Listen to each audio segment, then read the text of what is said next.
Welcome to the fourth episode of the Mol België Season 14 Recaps from Reality TV Warriors. My name is Michael Harmstone, and joining me as always is the Canadian who we're assuming must be allergic to horses, as he always seems to need to see a pharmacist after he's been around them, Logan Saunders. I knew it was going to have something to do with horses this week. I thought there was going to be a pun with a gelding somehow. Everybody knew it was going to be something with horses. Like, I would be surprised if it's not the center square of Fuzzy's bingo thing.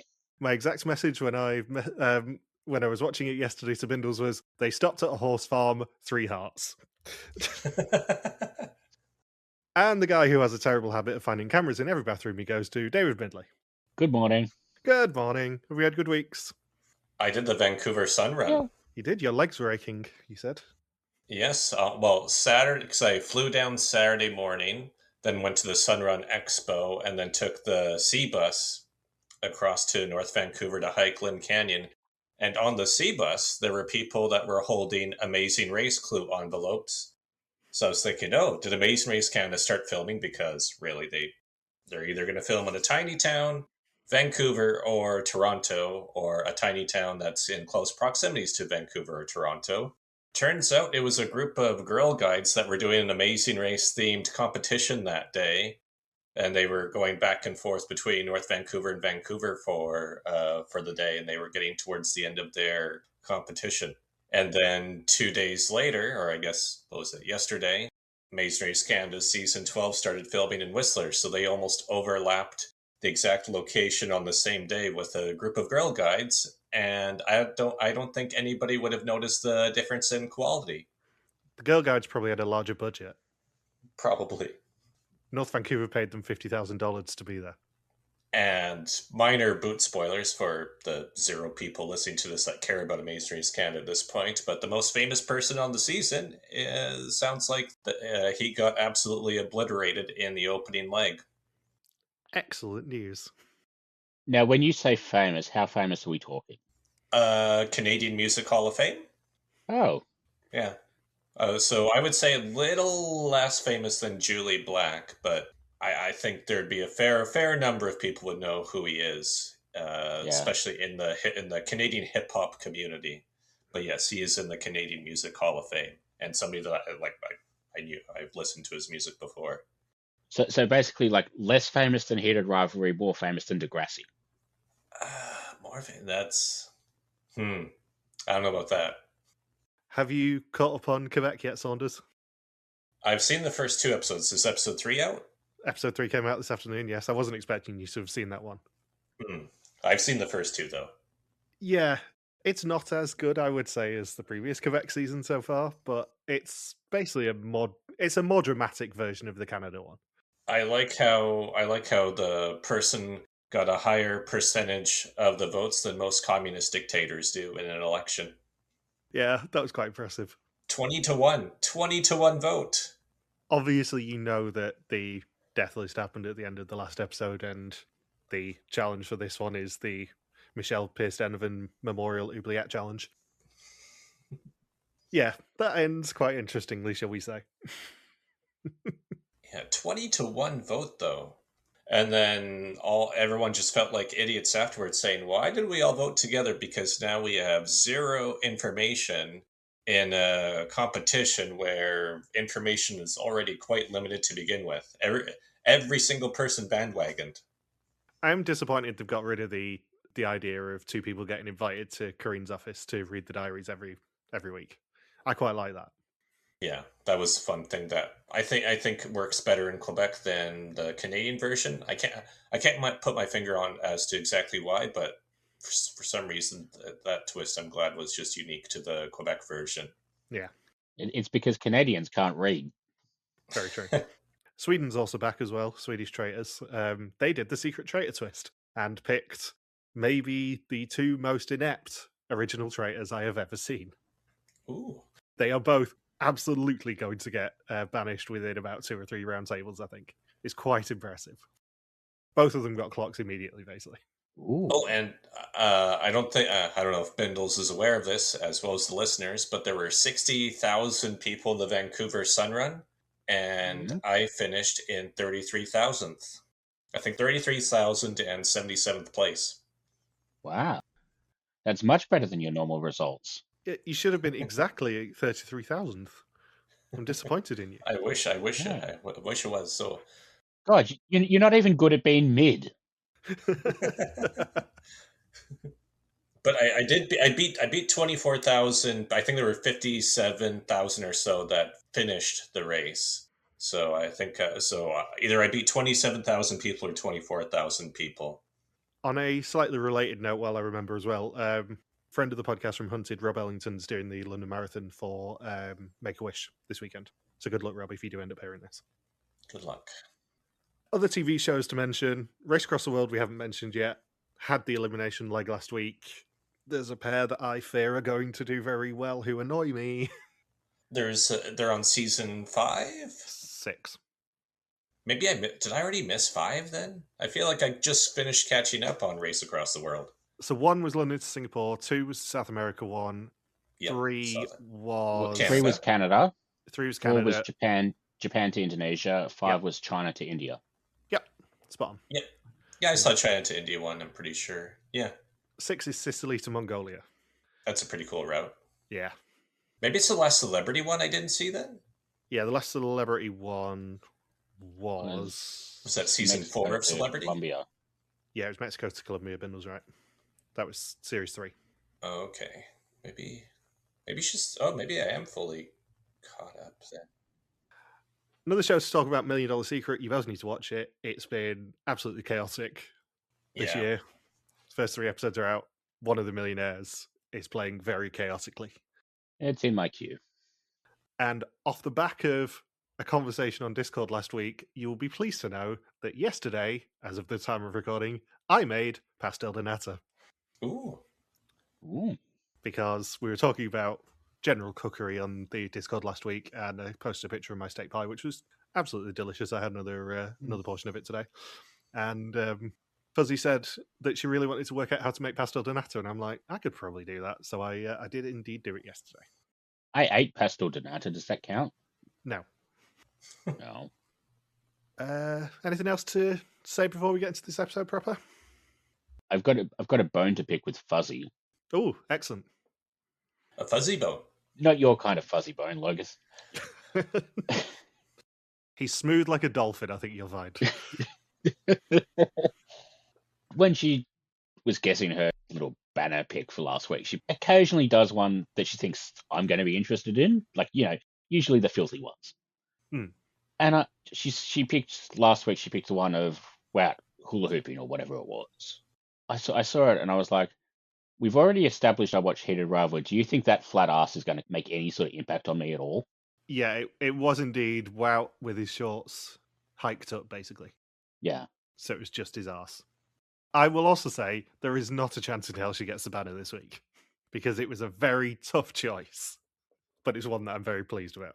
Okay. Is it a horse? It is not a horse. It's a moment in the toilet where, when Wout... Of course it is. Yeah, when Wout does the trying to get Isabel's attention thing. Yeah. And he's like, oh, long hair. And then he just turns around and does the strangest wiggle possible.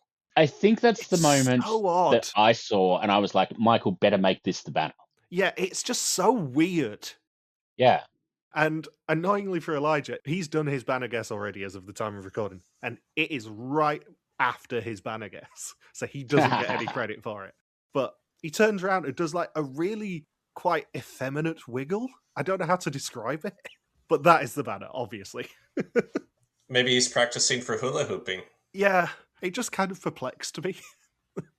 So, tangentially, before we get into the episode, Cafe de Mol and behind the scenes, I would say were not as worthwhile watching this week as they normally are.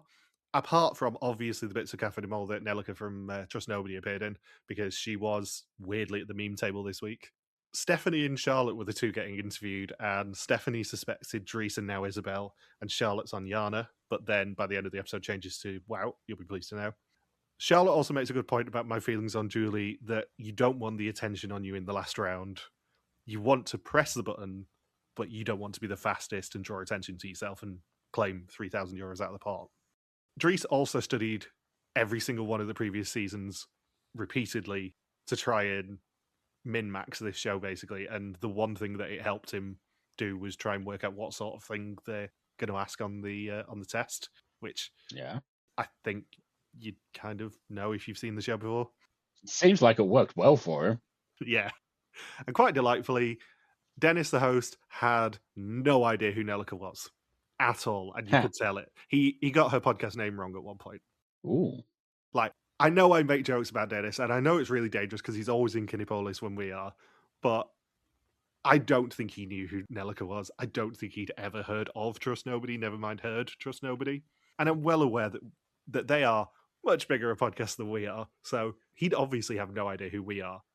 But I would have thought if he was sort of in the mole sphere generally, he might have at least heard of Trust Nobody.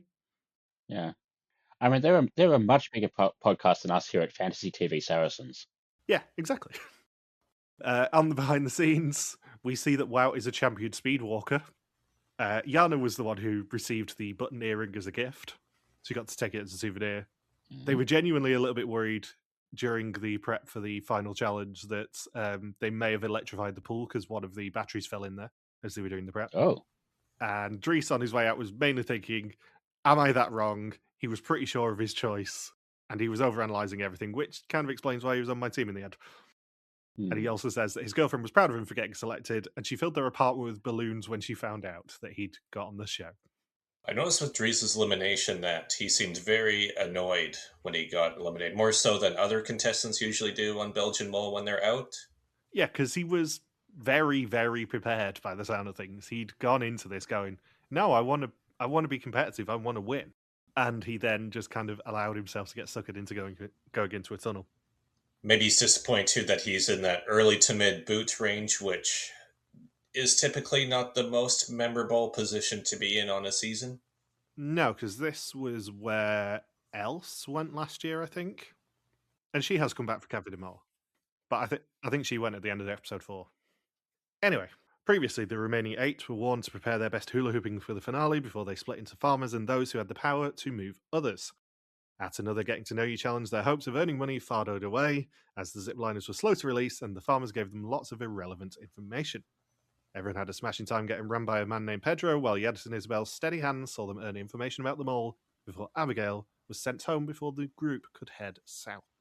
And we cut back to the selection interviews and everyone finding out that they had been chosen. Each of them receive a call from Gilles telling them whether they are going to be a contestant or mole. And it is day 8 in Sao Tome, but they're heading south to Evora in the Alentejo. They stop along the way at a riding school, much to Julie and I'm sure Logan's delight.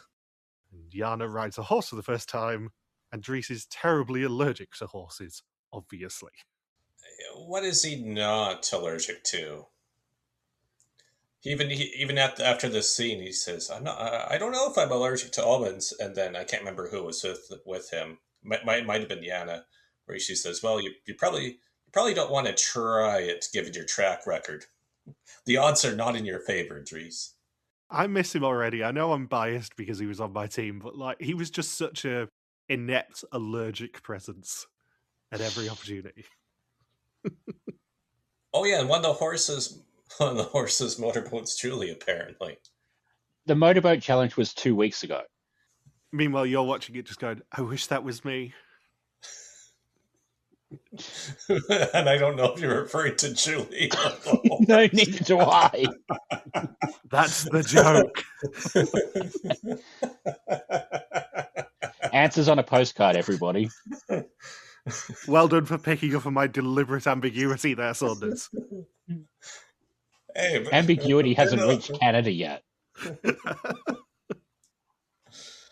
So on day 9, there is a book waiting for them called The Land of the Blind, apparently the best-selling book in Portugal, and a message from Gilles saying he'll meet them at the church in Tirrena. And Isabel, in the car, forgets that Yanis is next to her.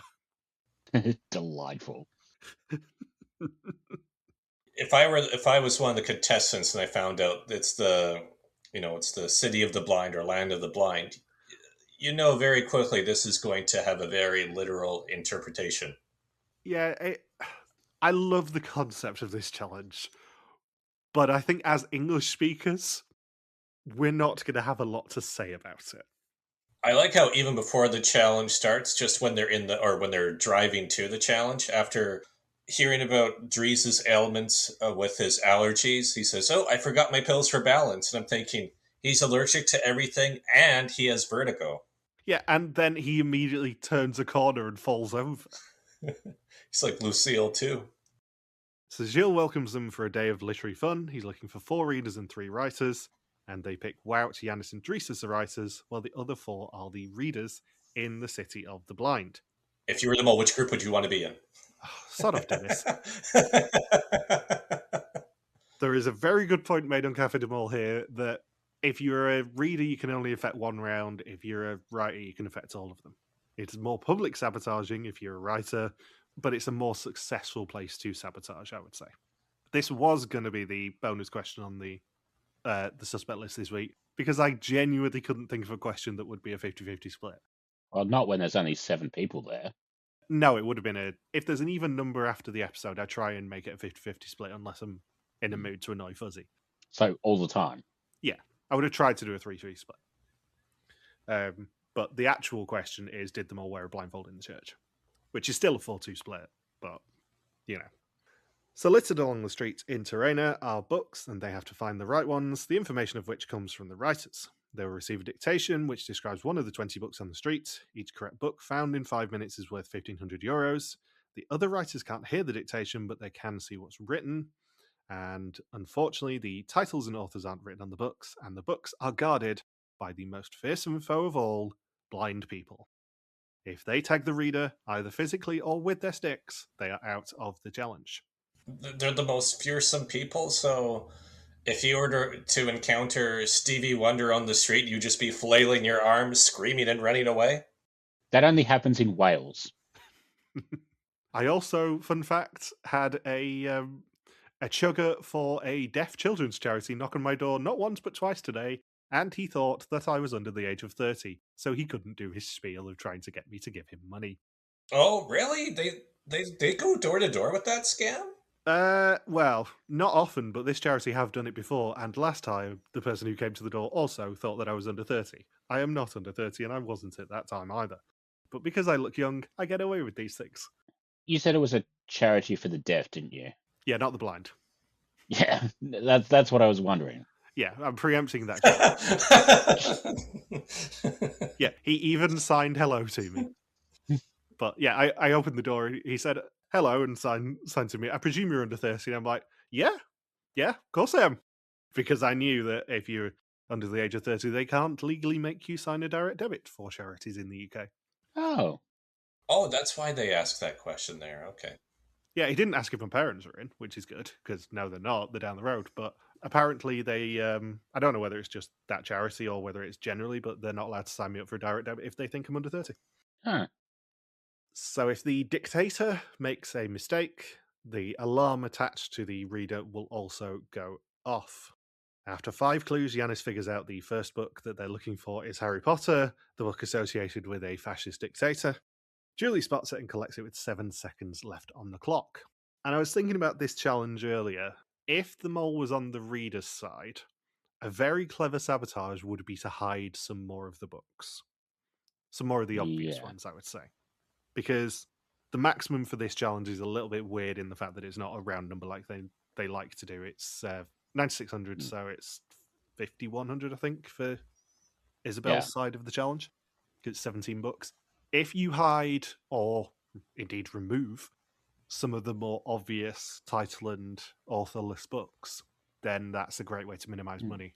But the problem is, the 3 people who could have done that are Julie, who I don't suspect, Yana, who I don't suspect, and Maxim, who I don't particularly suspect. So, I'm not sure whether that was a sabotage, but that would have been the sort of thing I would have done if I was in one of their 3 positions. Yeah, imagine being the mole and hiding the books, and then Isabel couldn't find any books at the end. And then at the end of the challenge, you say, "What? You couldn't find any of the books? What are you, blind?" Well, it'd be a clever sabotage because all the blame would then go to Isabel. Because it'd be like, oh, you didn't bring that many books back, did you? But it wouldn't be her fault. Yeah, a sneaky way to deflect blame. Yeah. So Jan is the second runner, and Wout is the dictator, and she's looking for Pippi Longstocking, and Yanis realises this with over a minute to go. However, unfortunately, she's basically backed herself into a corner surrounded by blind people. Some of these visuals when the contestants got trapped by the blind people was just ridiculous. Yeah. Well, someone makes a point in the test, I think it is, that, oh, how could Yana not escape the blind people? And it's like, There are 26 of them. yeah, the sticks are like 10 feet long anyway. That's a hazard. Plus, you're trying to navigate a very narrow Portuguese street anyway. Julie has to climb on top of a wall at the start of her run for this to avoid them. And even then, one of them tries to sort of hit the top of the wall because they know that she's on there. Like, it's not easy to escape these blind people. Yeah, it's not like you could, as a distraction, say, hey, look over there, it's Cristiano Ronaldo, and then run away. That doesn't work in this situation. Hey, smell over there. It's Cristiano Ronaldo. Also, the alarm that went off was Morse code, and I don't know what the Morse code's for, but I bet it's a clue. I know someone transcribed what the Morse code was on Discord, and I did mean to translate it out of interest. But yeah, I'm pretty sure that Morse code will have been a clue. Yeah. I like how much everyone struggled with remembering Pippi Longstocking, and how Yanis is the biggest team player in the group, so he's the only one who was able to put together that name.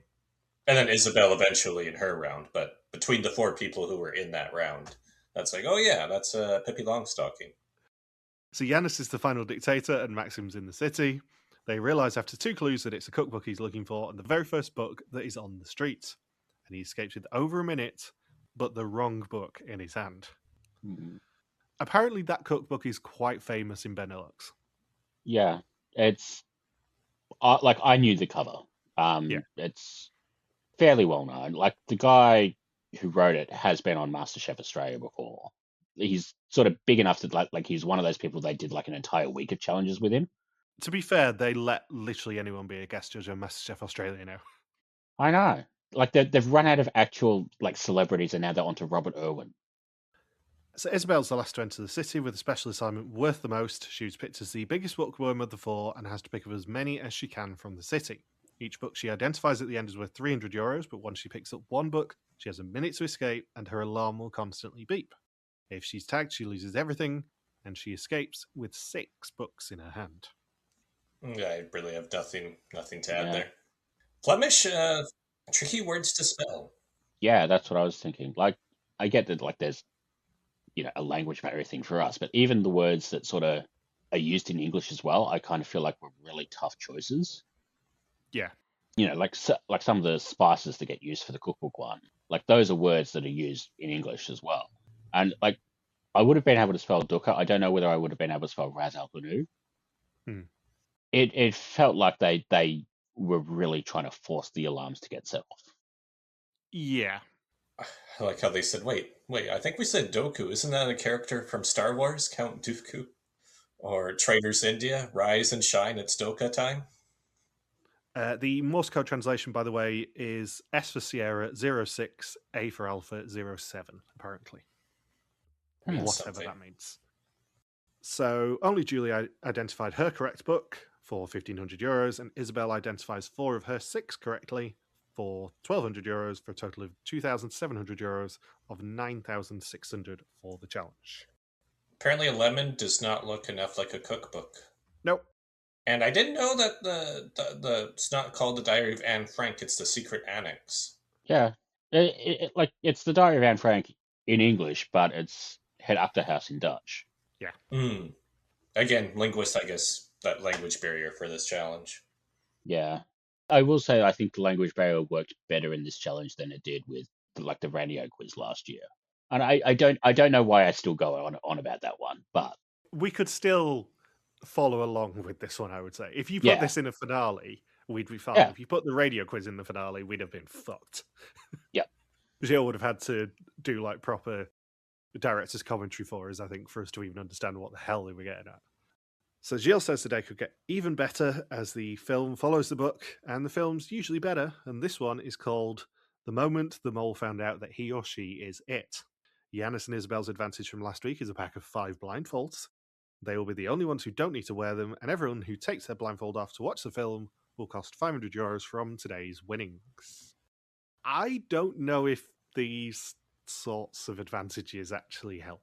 I was thinking, I wonder if the main reason why nobody took off a blindfold is just so they don't get thrown off and just they were too fearful of just being completely screwed with for the rest of the game based on this one video. I know I say this pretty much any time one of these sort of, watch all the videos advantages comes up, but because the mole will know how to act, I don't think you can really get too much out of it. And Yeah. do I think this is entirely honest, that this is the moment the mole found out it was them? Maybe, maybe not. Maybe the mole knew already and was briefed beforehand. If it is authentic, then maybe, but I wouldn't bet my house on the fact that it was entirely authentic. And you could be thinking that before the challenge starts, and then once you're watching the videos, then you completely buy into it and be completely thrown off track as to who the mole actually is. Yeah, I would also say, having done casting interviews, obviously not on the same scale as België, I think when you get a call back the first time, you start thinking about how you will play the game. So I think if you don't go into those casting interviews going, everything I'm saying at the moment could be used against me in future, you're probably not thinking about it hard enough. Especially after this many seasons where they pull something like this every year now. Like maybe sort of like South Africa, Mexico era, you probably could have gotten away with it. But, now that we've done this, 4 or 5 seasons in a row, like you got to go into it expecting something like this to turn up at some point during the season. Yeah, much to the same effect as I was talking about at the start of the season, where you go, well, you don't really need to talk about anything you didn't talk about in your casting interviews, because they're not going to farm your friends and family to find more stuff out about you. Anything that you do in the casting interviews, you've kind of got to work on the assumption it will come back to bite you. And I'm aware that this stretches over months and months and months, and you probably forget everything you say in the casting interviews and all that sort of stuff. But if you know that there is a chance, and you do get a gut feeling when you're going into this sort of a process of, well, maybe there's a chance of me getting on. And sometimes it's right, the chase, sometimes it's wrong, Jeopardy. But you get a gut feeling in the conversations that you have with the casting agents and with the production team and anything as you move through the stages going, I've got a chance here. Then you start paying attention. It's very understandable. Early casting interviews, you probably don't remember much of it, but you're not going to find out you're the mole in an early casting interview. You're going to find it out 2, 3, 4, 5 interviews down the line, probably.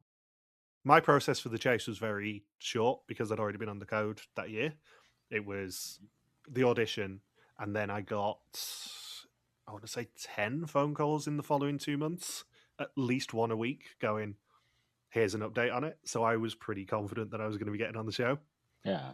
I think anyone going through the process and anyone getting shortlisted each time probably should have their eyes on the prize a little bit more and go, yeah, everything's going to be filmed. This might come back to bite me. If this is the moment that I find out in the mole, then I need to have my game face on straight away. Yeah. Especially someone like Dries. Is this the first time they've ever tried to do a pot train and like nobody's fallen for it? I'm not sure, because I wouldn't class this as a pot train. This is another argument that I know you've seen, Bindles. I don't think either of the two challenges here at the end of the episode are pot trains in the classic sense that we moan about. Yeah. Because I would classify them as consequences rather than pot trains. A pot train, for me, is something that is unavoidable, like the Cambodia nonsense with the nuns. Nonsense? Yeah, it was nonsense. You're correct, and I'm very surprised we didn't make that pun last year. Because it's very much up our street. But that one was unavoidable. There was always going to be money taken out of the pot, no matter the outcome of the challenge. The mole really couldn't be stopped. Whereas I think everything in this episode and every moment that they lost money in this episode was kind of their own fault. The mole didn't have any power here, really. The mole could have power over them psychologically, but the mole didn't have power to take the money out of the pot, really. I found it interesting in both of these last two challenges that Isabel is really pushing the group to take the money out. She is not trying to create a trustworthy atmosphere with her dialogue. No, I'm back and forth on Isabel a lot. Yeah. Because she is still high up on my suspect list. She's third this week. But I am wondering whether she's playing aggressively to try and smoke the mole out.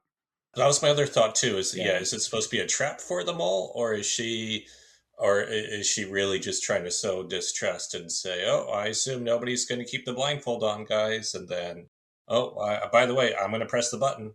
Yeah, because I know we've had moles like that in the past where they've played quite aggressively and tried to sow the mistrust.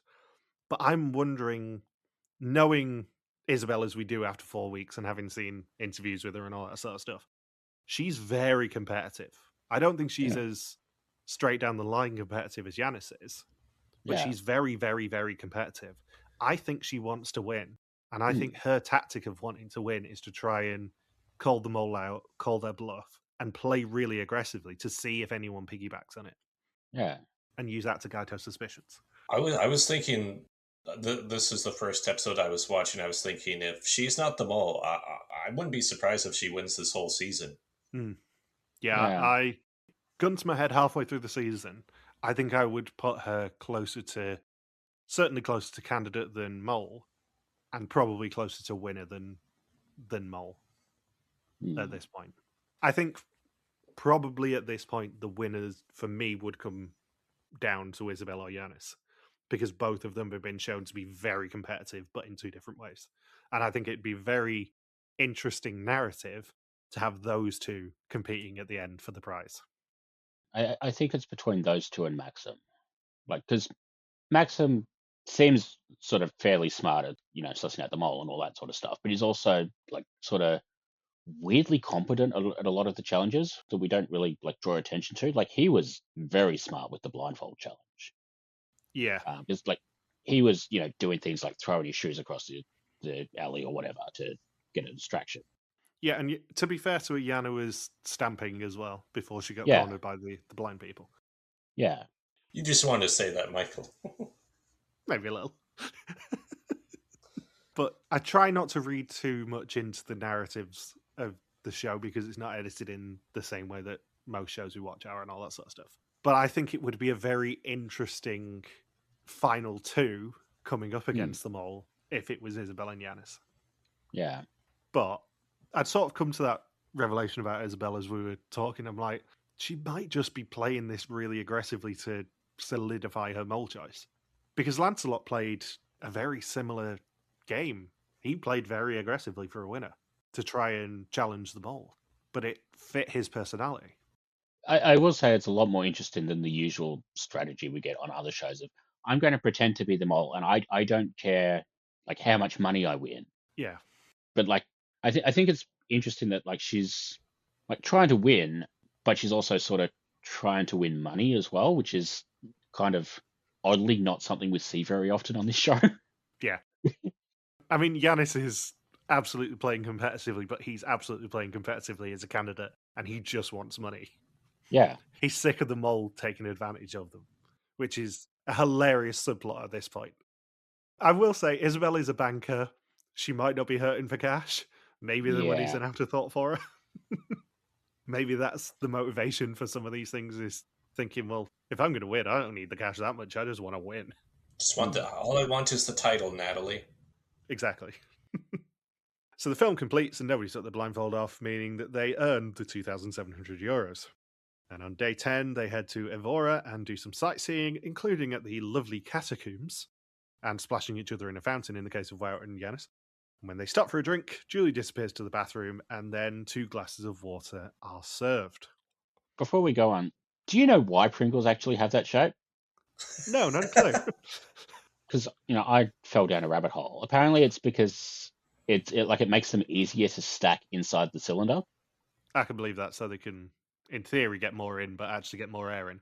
Yeah, so apparently it's partly to make it easier to stack, and partly because it makes it harder for like the chips to break when they're being transported, which is a bit weird because, fun fact, no Pringles tube has ever reached a consumer with more than 65% of its contents intact. Very true. I was disappointed that there weren't any België Mol trivia questions on the Pringles chips. Is Yanis in this car, yes or no? Just going back briefly to Isabel probably not being the mole. I also love that when Dries goes home, She completely forgotten whether he has a wife or a girlfriend, even though they literally had that conversation 2 days before. I was thinking, Isabel is really competitive to the point that she doesn't even care what everyone's relationship status is. She'd obviously ruled Dries out by that point. It's just like, yeah, I don't give a shit. I don't need his about personal anything to do info. with him. Yeah, he's irrelevant to me. Yeah, Dries would not stop talking about his significant other, whose name, occupation, age, and hometown I know nothing about. It could be a clever double bluff from the mole knowing everything about everyone, but I don't think it is at this point. She was too busy hula hooping to remember. Yeah, it's not as fun as calling somebody Simba. Very true. Simran it was, wasn't it? I don't remember. Yeah, it was Simran that Hilda called him. I was surprised how often they were hula hooping in this episode, just even between challenges. Even when they were walking through the town square, they were still carrying their hula hoops to the cafe. They seem to have picked it up pretty fast. Yeah, I wonder what that challenge is going to end up being, because it's obviously it's the same logic as Isidore. Yeah, in that they had 3 weeks to train him or whatever it was, and he was going to be potentially earning them 10,000 euros. I presume that there's going to be some sort of 10,000 euro ridiculous challenge that they've got to do that will involve hula hooping, but it's all very odd. I think other groups in the past, they wouldn't have taken that suggestion as seriously. This group seems to be playing a bit more for the pot than some other groups we've seen. Yeah, I mean, even if it's Wout, as Bindles and I both suspect, he is playing the hero role in a lot of the challenges. Maybe not as much this week. This is the first week where he hasn't really had a key position as a make or break hero. But his MO as Mole would be getting into the key positions and then accidentally ruining it at the end. So I wonder whether it would be something like one person has to get volunteered, the Mole is very good at hula hooping and accidentally fucks it up at the end. Something like that.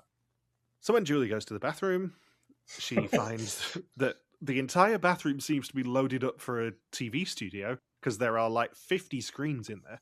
She finds a money clock counting down and a note saying that all they have to do to stop it is to press the red button. However, if she leaves the bathroom, the money clock will immediately drop to 0.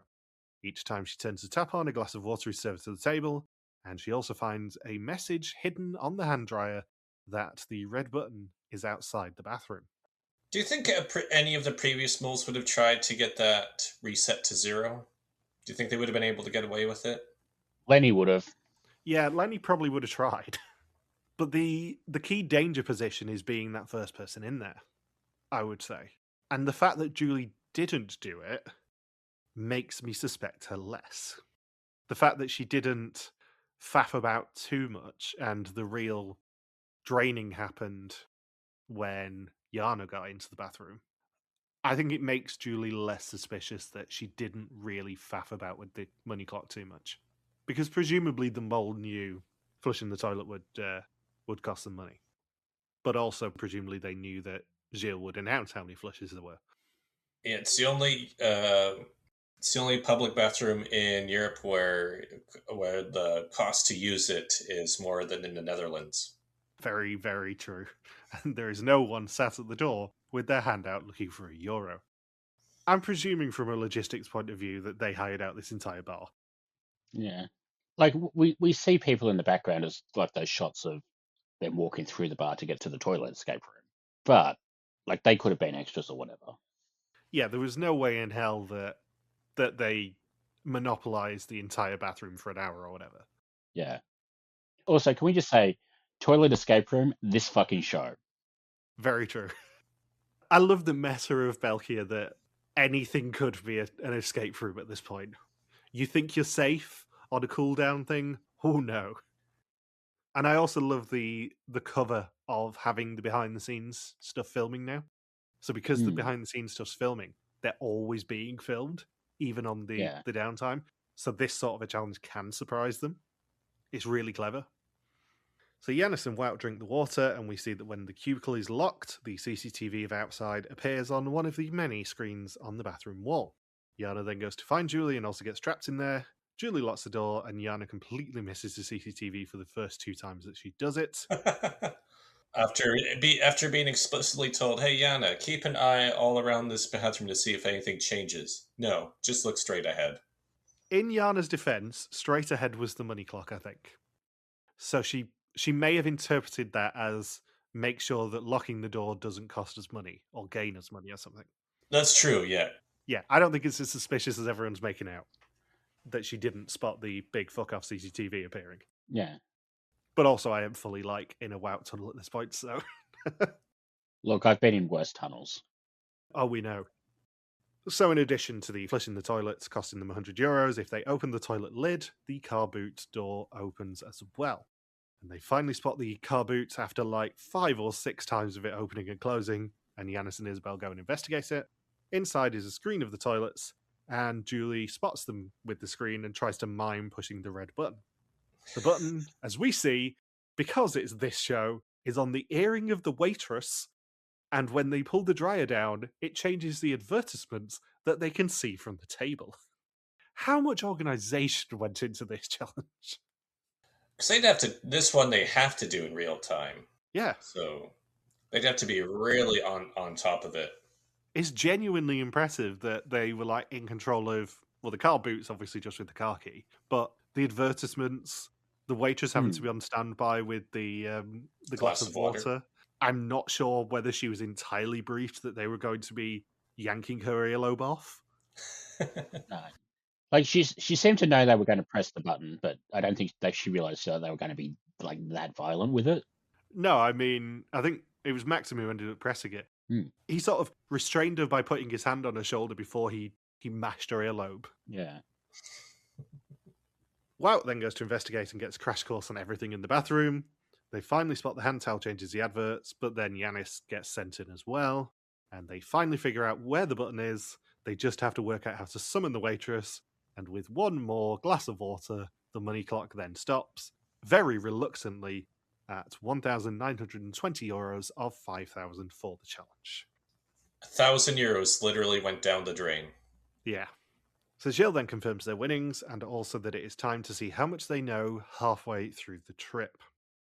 It is time for the test. 20 questions about the identity and actions of the mole who have no sleeves goes home except for the mole who can never go home. Isabel says the mole was in an ideal place, flushing the money away. Dries says Julie flushed 10 times, which is absurd. I think it was Yana who did it more than Julie, but that's beside the point. Julie says Yana brought chaos to the bathroom. She helped look, but not constructively. Yana says the mole was best at the table because you could stretch the time out.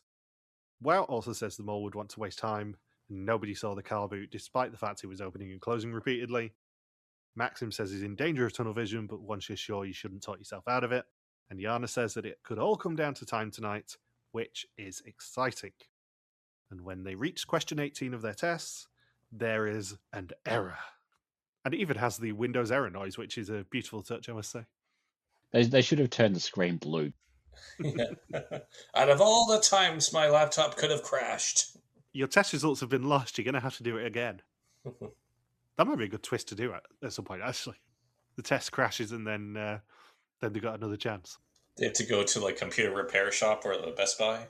No, I was just thinking they reboot the computer and then they have another chance with exactly the same 20 questions. Just do the test at the start of the episode, then do the test again at the end of the episode and count all 40 points. Yeah. 20 future questions. Yeah. So it's like 20 future questions, 20 past questions, but they're the same questions. I think those are called past Fragen. So Gilles tells them there was an error and only 17 questions were examined. Each of them has a button which is invisible to everyone else, and if no one presses it, the scores will stay the same and they will earn money for the pot. If someone does press, they will answer the missing questions, but it will cost money from the pot. This is a very interesting challenge. As I've alluded to already, it's caused a lot of lively discussion online as to whether it's fair for there to be a potential €12,000 swing here. Yeah. My policy on it is the mole individually could not cost the group money here. Because the way that this challenge is set up, the worst the mole could do personally was make them break even. If everyone played ball in the first 2 rounds, and then the mole was the only one to push the button in the last round, they don't win or lose any money. Yeah. So I don't think that this is a bad challenge and a bad mechanic. The money coming out of the pot is entirely because of the group themselves. What if somebody says, "Oh, you're just biased"? I mean, I am biased, but because obviously we love België and we love the production team and they're lovely to us, and we fight to the death for them. But I didn't agree to that. it was in the contract that you signed with Blood last year. Sorry. Oh man. Hopefully, no one tries to attack Jill the Papa Bear while we're in Antwerp, and then I have to jump out in front of him like a Secret Service agent to protect him. Did you not wonder why Gilles bought you so many beers last year? Yeah, I don't have as much of a problem with this as I do with Vidum's repeated pot drains, because it was entirely avoidable. It was the group's own fault that money came out of the pot because of how this challenge is set up. Do I think that it was maybe a bit too lucrative a challenge either way? Yeah. Normally they would play this sort of a challenge for like $3,000 total.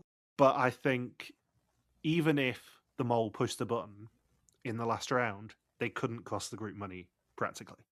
And I think that's an important caveat. I do think the problem here is the stakes rather than the challenge. I think if they'd stopped at 16 instead of 17 and then done 500, 1,000, 1,500, 2,000, I think that would have felt a little bit more balanced than what we got. But I think when you're losing basically €5,000 in 2 rounds, I think that makes it feel a little bit not quite unfair, but it felt like something was kind of a little bit off. Yeah, it's worth saying that outside of a handful of België episodes that we've covered, this is potentially the most lucrative episode that we've ever covered of this version of the Mole. There's €20,600 are on offer in this episode. Yeah. Wonder if that's an indicator that we're going to keep seeing these zero amounts thrown about for the rest of the season. Makes you wonder if they've got a bigger budget this season than they did with Thailand, given that Portugal is just so close by and generally one of the cheaper places to visit within Europe too. That they're able to say, okay, we'll give out 20,000 euros this episode. Who knows how it'll play out? Another 15 or so the next. I mean, obviously, stuff like the very first challenge of the season, the 10 grand one, that was never going to get won ever. Yeah. But it was on offer. Usually they budget for about 100 grand a season. Yeah. They're on course for significantly more than that at this point. They're on course for somewhere about 115, which is quite large for this show, comparatively. I do have the maximums on other documents that I don't have open right now, but I don't remember them outside of the big Greece €1 million challenge in the finale. I don't remember them having topped 120 grand as a max for a season. Yeah. I do think the large maximums are sort of partly a result of the challenges being designed that you can't really win the maximum amount. Not only the opening challenge, but I don't think they were ever going to come close to the 9,600, whatever it was in the book challenge, because the last round, you've got 60 seconds once you pick up the first book. So you've got basically got to run around trying to find 17 books on a street, which isn't going to happen anyway, even if you don't have to avoid the blind people there. I think they did pretty well just to get 6, to be honest. You probably say maybe 10, maybe 11, but they weren't going to get 17. I've got the list up of the maximums now. België, Greece actually ended on 118,635 as the max. That's the most in the reboots. The nearest one after that is Argentina with 107,500. And we're on course for about 115 this season, give or take. So that would be the largest non-twist one. Yeah, so basically this is... It's got a prize equal to pretty much everything Vidum has offered this entire decade. Yeah, pretty much. How would you play this challenge as a mole? Would you want to be the one to open Pandora's box, so to speak, and be the first one to press the button and then let everyone else start fighting in the subsequent rounds? Which is probably what you're thinking, Michael, given the tunnel that you're currently in. Well, even before the challenge, that was what I thought the best plan was for the mole. And how I would play it as a mole would be to not necessarily be the first, but encourage the group to think more selfishly, knowing that there are larger prizes towards the end. Yeah. Or wait for somebody else to press the button and then really attack the group, which is similar to what Isabel did. Yeah. Like, I do think, as a mole, I think if you push it in round one, that's too obvious. And clearly so did the actual mole. But I think in round two, you kind of do what Comfort did in Arizona, where you're just like, okay, I've got to give them a chance, so I might wait a couple of seconds. But, if nobody pushes it within like the first 3-4 seconds, then I'll push it. And, if it happens to be me, it happens to be me. But the money's coming out regardless. Yeah. If no one presses in that first round, then they're not going to take the maximum amount out 100%.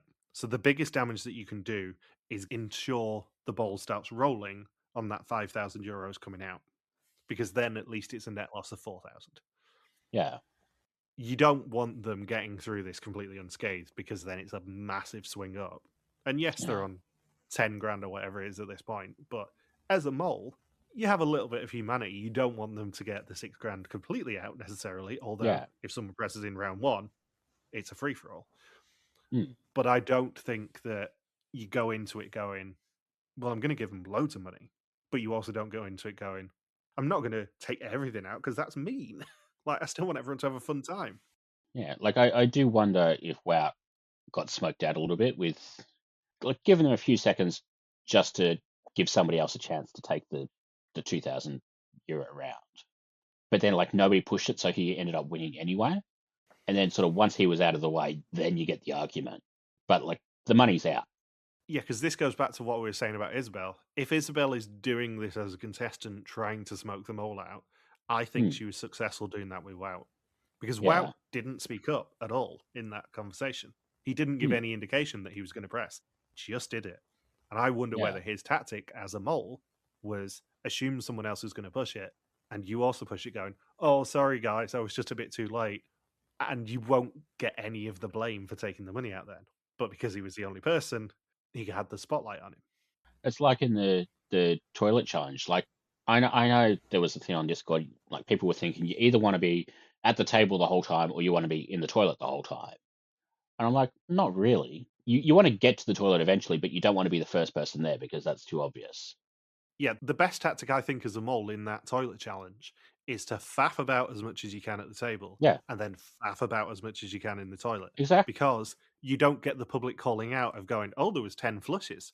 If you're not responsible for any of them flushes, you get away scot-free. Yeah.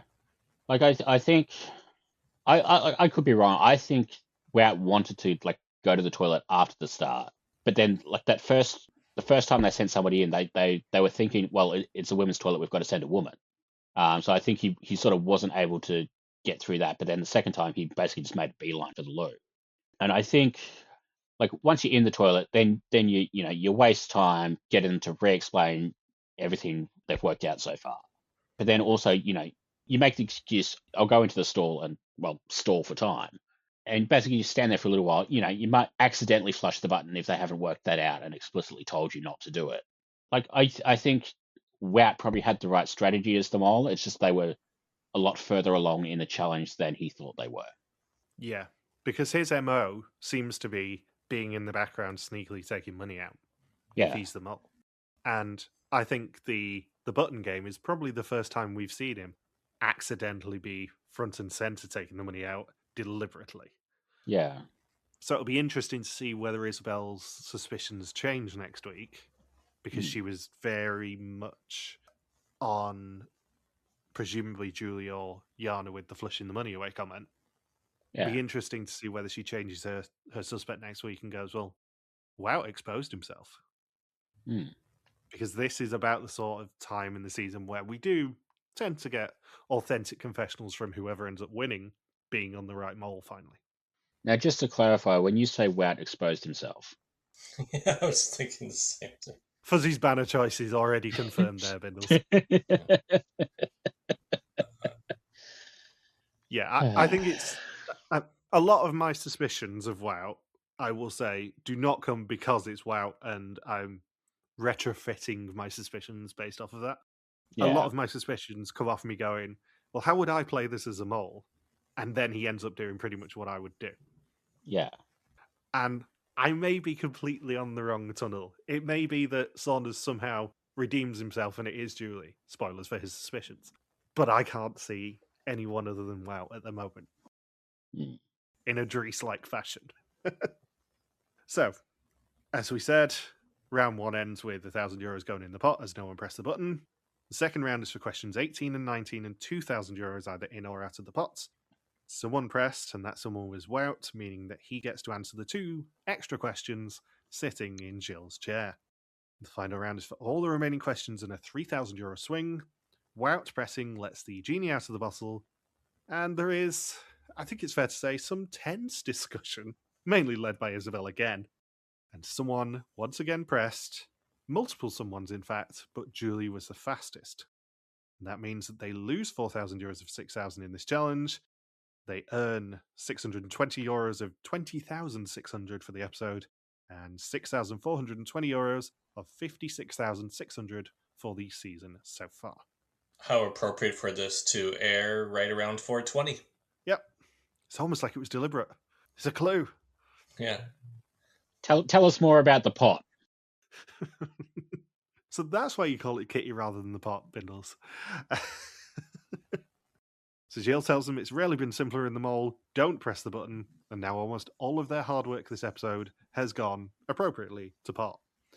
Some of them did a shorter test, and makes it unpredictable. I will also say his speech here is delightful because it's basically a callback to his speech after the toilet escape room challenge, where he said that rarely has a challenge on the mole been this simple, press the button. Do you think that for the next 10 years, Isabel's going to keep bringing up that Dries wasn't willing to go for his own press the button after the 8.4 second debacle? She keeps throwing that number in his face.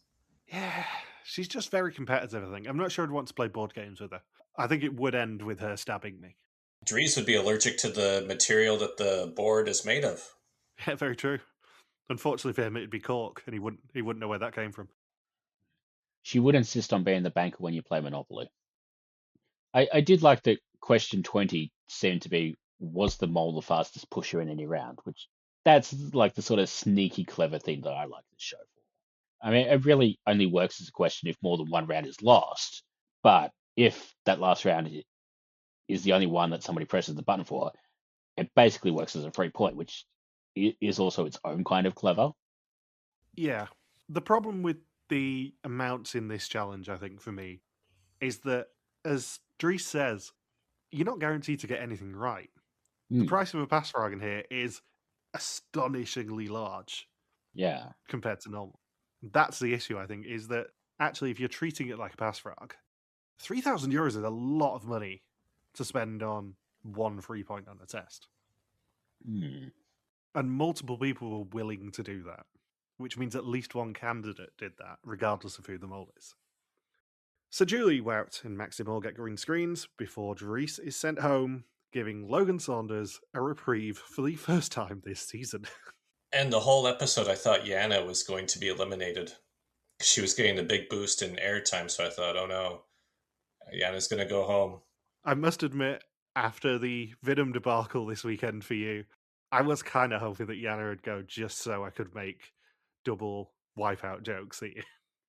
But yeah, the whole time thinking, why is she getting so much content? I don't like this. I don't like this. It says no Logans. We're allowed to have one.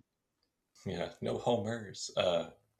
I like how, I don't know if you two noticed this, when everyone else is talking about Dries, Julie says, I never laughed so hard than when Dries jumped 3 feet in the air during the Operation Challenge.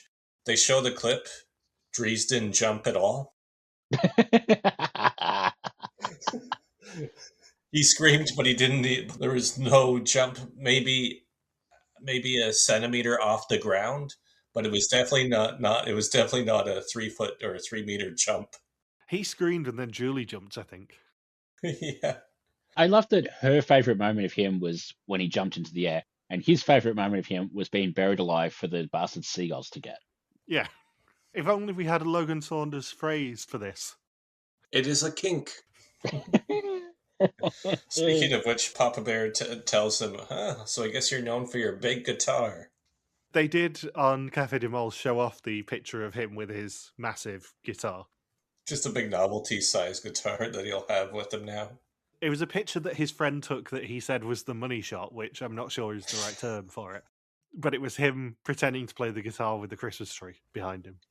And then, of course, yeah, Isabel with his, he is crazy about his wife, girlfriend, or spouse, or partner, or whoever the hell the person is that he is with. It's such a sneaky, funny joke that knowing that Isabel does not give a shit about Dries in the slightest here. He's crazy about his partner. Insert name here. I just love it because he spent minutes, literally 2 days before this, to her going, "Oh, I really love my girlfriend. I've only been with her since January, but we're going to get married. We're going to have kids. She's the best. She's my soulmate." I just love that she just did not take any of that in. Doesn't give a shit about his Tinder picture. Doesn't give a shit about anything else to do with him. It's just, yeah, he wasn't the mole. Don't care about him. He sneezed a lot. Love it. So he also nearly puts Gilles back out with his suitcase, which made me laugh. But Gilles like, "Yeah, fuck off. Traditions must be respected. I must carry your bag to the car." Yeah. He must carry your bag to your car. He must laugh at Michael at the finale. Well, hopefully that tradition doesn't get respected this time. That's what we're all hoping for. Fuck off. I'm not hoping for that. You are. The best case scenario, as you well know, is me being right and Logan being wrong. The best case scenario is me being right and both of you getting laughed at. Yeah, but you're in the same mold as me. That's physically impossible right now. You don't think I'm going to change out of spite? Oh, I'm sure you will. So, next time, visitors are on their way. There are tennis balls, pasta, washing lines, tight ropes, and Yanis sticks his head in a washing machine. So, as we've alluded to already, on the pool, Logan gets a reprieve as I lose my first team member, leaving me with just Wout and Yanis. Bindles has his full team, Isabel, Julian, Maxim, which means next week, Bindles is playing for the first finalist of the season, and Logan's hopes still all rest on the shoulders of Yana. On first suspicions, Dries was only suspected by one person as a first suspect, which is Elijah, while 3 people, Walter, Fuzzy, and Abe, all had him in their bottom 2. Unfortunately for me, Femke is now the sole leader on first suspicions with a perfect score of 21, while on the other end of the scale, Logan's also had a bad week as he's drifted further away from his nearest challenger with a 3-point lead on his nearest rival for last place. Huzzah! I mean, you're consistent, if nothing else, Sod, as you've been last for 3 weeks at this point. And technically 4 weeks, actually, because you were equal last in the first week with everyone else. Where's my bullet bill? The adjusted scores are now 2.47 out of 6 for Maxim, 2.93 for Isabel, 3.07 for Wout, 3.87 for Yana. Yanis leapfrogs Julie into 5th place with 4.27 and Julie's on 4.4. And as always, you can give us your suspects by playing Suspect List for both Vidum and België at the link in our bio.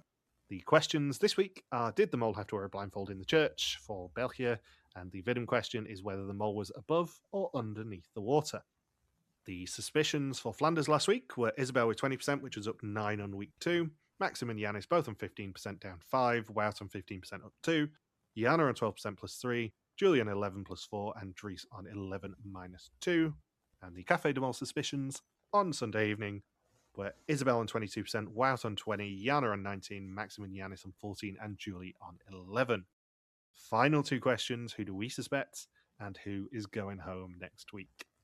I fear I'm losing my whole team next week. I fear that Yana's going to be going home.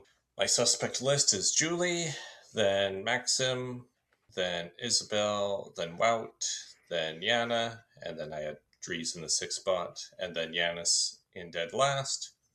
And yeah, I think Julie is just doing a lot of sabotages, but not really being held accountable for it for the most part. If it is Julie, it's a hell of a tactic to press on that last round, because if you go into it, sorry Bindles, I know you need to do your suspicions in a minute, but if you go into it knowing that Gilles going to say whether one person or multiple people were button presses, I don't think the mole's tactic there is to press it first. If you're going to press on that last round, you don't want the spotlight. Yeah, but Mole always ends up in the spotlight at least once each season. Yeah, there's a difference between being in the spotlight and being in the spotlight on that last round when everyone has to sit there watching you do your questions. I think it's a different level of spotlight than a mole would normally go for. Not Yeah. disavowing you of your notion, but I think if Julie's the mole, she maybe played that tactically wrong. Anyway, your suspicions, Bindles. Wout, Isabel, Julie, Yana, Giannis, Maxim. I don't know who's going home next week. I think it's interesting that we didn't hear Yana's suspicions this week. She just got the generic, I don't know who's going home sort of speech in the test sequence. And that could either be, she's the mole and she's bamboozled us all and she just doesn't care about suspicions. Or it could be she's so far off the mole that they can't even pretend to make this sound like she has a chance. I'm going to say she's going home just because that would make me absolutely delighted if the Logan Saunders humiliation jamboree continued. Yeah, because on the Vidum pool note, Michelle is aware of what's happened on the pool. She's delighted that she has not laughed for the first time since 2021. She is well aware that her team are going reasonably strong, albeit, with two people who definitely aren't the mole. Mm. But she's guaranteed a second place for the first time in years, and you're guaranteed last because you've already been wiped out. My suspicions are Wout, Maxim, Yana, Isabel, Julie, and Giannis. Giannis, I mean, I haven't changed my mind from last week. He's playing it like a true blue candidate. He was a team player all throughout this episode. He was genuinely very pissed off when anyone pressed the buttons. There is a delightful reaction shot that I sent to Bindles that I'm inevitably going to keep memeing because he was just so furious with everyone for costing money. He proved how competitive he is last week and how much he wants to play for the team. As much as he's on my team, I sort of need him to stick around because he'll be my 0-pointer until he goes home. But I don't think he's the mole. Julie, like I said, if she's the mole, I can't see her putting herself in that position. She was a lot more visible this week. She was. I mean, one thing that I basically said last week was that I didn't suspect her because she just hasn't been in the episodes. Mm. She was kind of in the episodes by virtue of the fact that she was the first person in the bathroom, I think. Yeah. But if it is the mole and you know that multiple people are probably going to press in that last round, I don't think you try and win it. Mm. I think you try and be second, third, fifth if you need to be. But I don't think you go to try and snipe those questions out of anyone as a mole.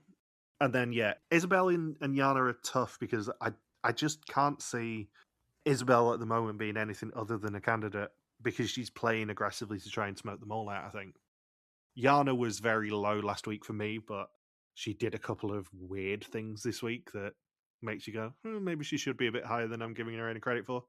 And then it's between Wout and Maxim for me right now. It's Wout with a big old gap to Maxim. But if Wout went home next week, I think I would suspect Maxim as my number one just because he's the most suspicious of them at this point. But I've been wrong multiple times when I've gone to the finale, so don't take any of my suspicions as something you should be following. And my suspicions on who's going home is I think it's going to be Julie or Yana. Yeah. I think Isabel and Giannis are probably in it for the long haul. I think Wout's in it for the long haul. I think it's Julie or Yana. I think Julie and Yana are probably the next two to go, to be brutally honest, in some order. Anything else to say about this episode? No, I'm good. No, I enjoyed it. I thoroughly enjoyed this episode. Yeah. So did I. And we're only 4 weeks away from the finale now, Sonas, and being cackled at. God, it was really weird sort of going from this to watching Vidum and just realizing sort of how much better this was compared to that. I know I said this to you, Bindles, but we have dodged a bullet not doing this Vidum season. Yeah. Because I don't know how much I could get out of it. Yeah. Have you seen this week's Vidum, Logan? No, I'm a couple weeks behind. Don't. Yeah. It's not How do I put this politely? So they had a challenge that was basically do something for 20 minutes and it felt like we watched it in real time. Oh man, it's like an episode of 24, but without any excitement. They had to put on a variety show, and it was just really awkward language barrier. Yeah. Bram being a weirdo, just genuine awkwardness. Yeah, and like it wasn't even like sort of the fun, you can do whatever you want and we'll judge you based on that sort of variety show like they did in El Salvador. It was just this is what we're doing. Which role do you want to fill out? And then we just watch them do that for 20 minutes. Oh, that is a bit of an odd. It is honestly a good stealth pick for the worst challenge of all time. Move over hay bales. Because it has the added fun of a maximum of €2,000 based on a definitely not rigged clapometer that Rick is standing by. And also, the wrinkle that's announced afterwards is that whatever they win is also donated on top of that by the production team to the community centre that's currently hosting them. Oh, Rocky's going to be pissed. So basically, it's a challenge where there's not really anything they can do that the mole can't sabotage that, isn't entertaining to watch. Like, it managed to suck in about 4 different ways. That's impressive even for a Vidum that doesn't involve your Owen. Meanwhile, here we got a toilet escape for him, so obviously this one wins. Yeah. It's appropriate that Vidum went down the crapper this week. So, thank you for listening to our Mol België Season 14 recap. We'll be back next week to continue the hunt for our newest mole in Portugal. Don't forget, you can contact us on pretty much every social media platform that isn't TikTok, where we are RTV Warriors. Or you can email us and contact at rtvwarriors.com. You can also support us on Patreon at patreon.com/rtvwarriors and give us your suspects by playing Suspect List for both Vidum and Demol at the link in our bio. Thank you, as always, to the Legion of Subtitlers. We'll see you next week. Peace out and just chill till the next flavoring. After watching Jana's hula hoop, I'd like to retract my previous comments about the Belgians' competence at thrusting.